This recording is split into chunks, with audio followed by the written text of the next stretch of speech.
Baik, bismillahirrahmanirrahim. Assalamualaikum warahmatullahi wabarakatuh. Jumpa lagi dengan saya di Abil Maiwa Channel. Jadi teman-teman, channel ini merupakan channel pendidikan tempat kita berbagi tentang aplikasi pendidikan, Microsoft Office, serta tips dan triks komputer. Jadi pada video kali ini teman-teman ya, kembali lagi admin akan mencoba mengupdate ya informasi terbaru seputar perkembangan P3K Guru tahun 2023 terkait dengan 6 aturan perangkingan P3K Guru 2023, penentu kelulusan dan penempatan P3K 2024.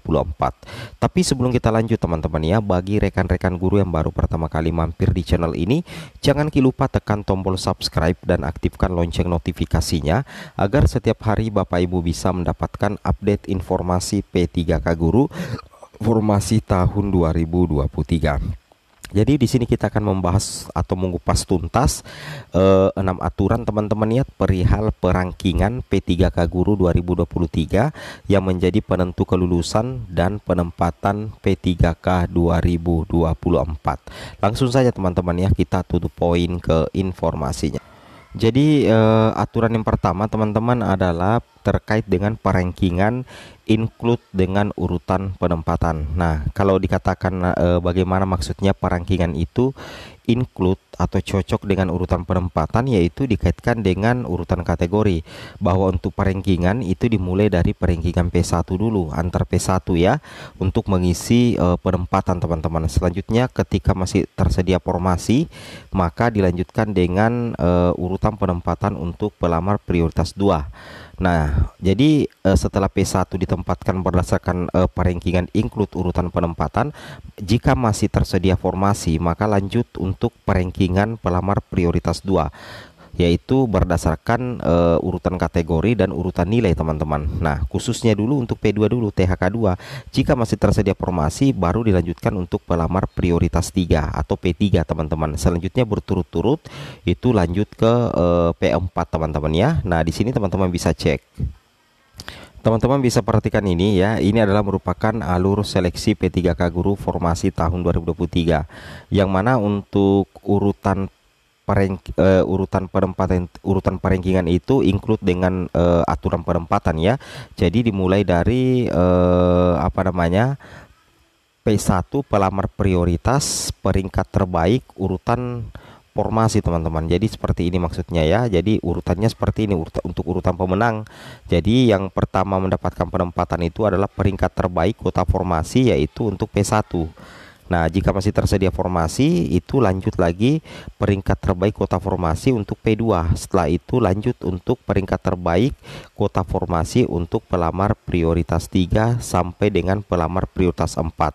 Nah, ini urutannya teman-teman ya. Urutannya itu adalah pelamar prioritas, kemudian THK 2, honorer, lulusan PPG, dan non ASN. Dan insya Allah untuk pengumumannya nanti itu dimulai 6 Desember teman-teman ya, untuk pengumuman kelulusannya nanti. Seperti itu kira-kira. Kemudian aturan yang kedua teman-teman adalah perangkingan dilakukan per mapel per instansi. Nah, jadi bagi P1, kemudian P2, P3, terus P4, sistem perangkingannya itu berdasarkan per mapel. Contoh misalkan mapel formasi guru kelas SD. Nah, itu dulu yang di ranking misalkan ya, di ranking berdasarkan ketersediaan formasi di instansi. Setelah itu P1 anggaplah ada bahasa Inggris, bahasa Arab, dan sebagainya. Kimia misalkan biologi, itu dikatakan di ranking per mapel, di ranking per mapel per instansi. Jadi formasi P1 formasi guru kelas itu tidak akan bersaing dengan P1 formasi bahasa Inggris misalkan, ataupun PKN misalkan, ataupun P2 guru kelas itu tidak bersaing dengan P2 guru matematika. Nah, logikanya seperti itu ya. Jadi sistem perangkingannya itu dilakukan sistem per mapel dalam satu instansi. Nah, jadi baik P1, P2, P3 itu tidak sama formasi jabatan yang dilamar. Jadi perangkingannya juga berdasarkan mapel formasi jabatan yang dilamar teman-teman ya.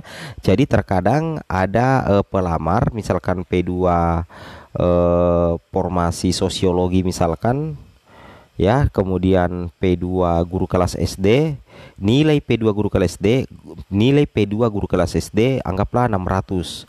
tapi tidak lulus. Kenapa tidak lulus? Karena banyak saingan teman-teman, ada yang lebih tinggi nilainya.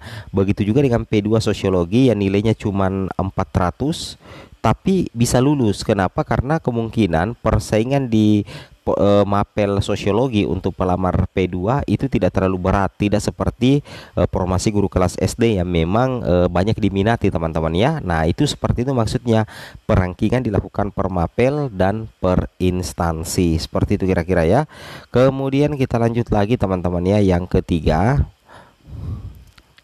Yang ketiga adalah ini dia teman-teman ya, yang teman-teman perlu ketahui, perangkingan berdasarkan hasil seleksi mengacu mekanisme seleksi masing-masing. Saya ulangi ya, perangkingan itu berdasarkan hasil seleksi mengacu mekanisme seleksi masing-masing. Nah, maksud seperti itu teman-teman ya.